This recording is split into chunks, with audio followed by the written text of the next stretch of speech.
I'm Jason, and I'm going to show you everything you need to catch a feed. This is a beautiful Kahawai I caught yesterday. It's about 60 centimeters long, and I caught two, which was perfect for me and my family.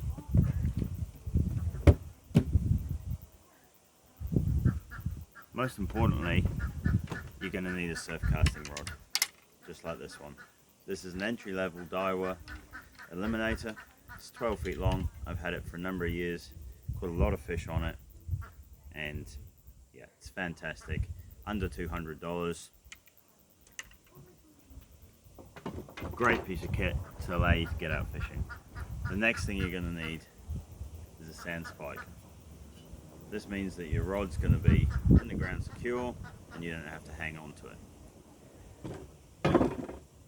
You're definitely going to want a folding chair to sit down on. If you don't have the money to grab one right now, sit on your chili bin. In your chili bin you're going to need some salt ice and some bait. Both of those you can get from your local garage. You're also going to need a towel. Wet towel is really good for handling fish. Helps protect you from spikes and protects their skin and scales from damage of our skin. You can use a wet hand, but yeah, towels are good. Towels are all good. You're going to want to have a bait knife and a nicky spike in your kit for cutting up your bait and killing your fish. Small tackle box, doesn't have to be huge, doesn't have to be expensive, and just start small. Get a few bits and pieces and then build up from there.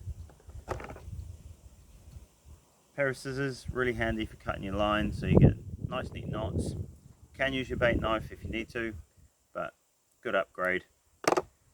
Another thing that's really handy to have is a couple of knot books.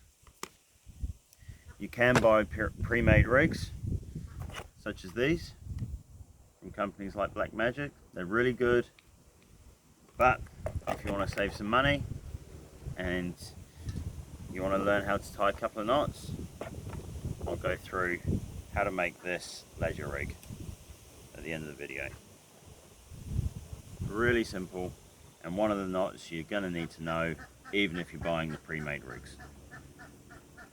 So if you want to make your own rigs, you're going to need some trace. Again, depending on where you're fishing, will depend on how tough a trace you need.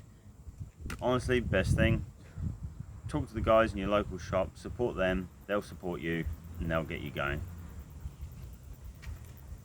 Make your own rigs. You're also going to need some hooks and some swivels. Personally, I really like recurve circle hooks. They're great for surf casting. It means you're less likely to foul hook a fish as they swim past, and you also don't need to strike. Basically what's going to happen, fish is going to grab it, and just the pressure from your line, and it will roll the hook straight through the corner of the mouth, which makes it good for releasing fish if they're undersized. Something about size limits and catch limits all depends on where you're fishing, and really you've just got to do your research. You don't want to get caught out, and you want to be fishing responsibly so that you can continue to do it for the future.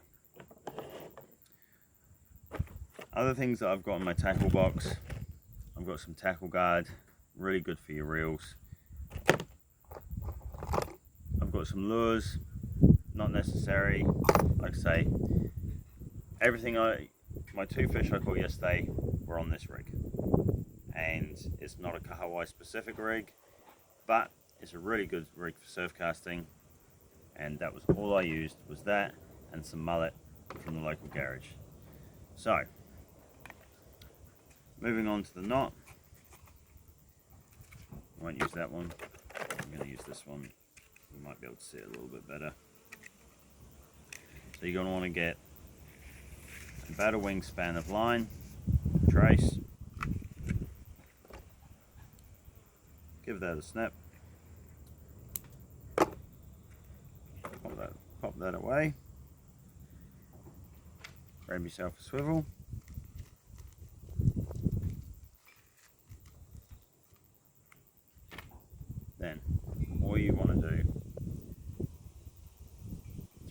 tag through like that. Now this is the uni knot. This is the knot you need to know even if you buy pre-made rigs. This is the best knot to use, and it's really simple. And the more you tie it, the better it gets. Grab your tag, fold it around, create a loop, back on itself, and then all you want to do is through and over 5 times. Like so. And it should look like that. Then before you cinch this down, moisten your knot. As the knot tightens and you pull it down like this, you would create friction, which will create heat and can melt your line. When you cinch it down with a little bit of moisture on there, it's going to be fantastic. And it should look just like that. Snip your tag end off. I usually go to about 2 mil of tag sticking out of the knot. Make sure you store this somewhere so that you can dispose of it properly and throw it in the rubbish. You don't want these littering our beach and our oceans. Next knot we're going to do is for the hook, and it's called a dropper knot. You're going to form a loop, just so. And the way I do it is I put my finger here and I just rotate and keep popping my finger in and out. And you want to do about 7 twists, which will give you 7 twists either side of the center. Then reach your finger and thumb through and grab the loop. Pull that up, hold it in your teeth, and slowly slide it down. And again, before you tighten this right up, you want to moisten it. Wet your line, sorry, for those that don't like the word moist.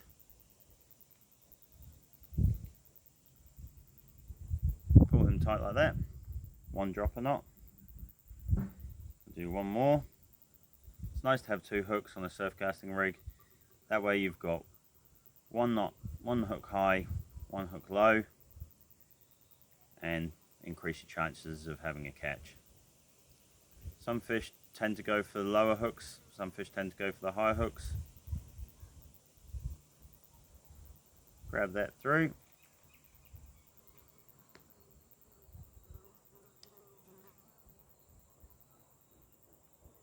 Cinch them down either side.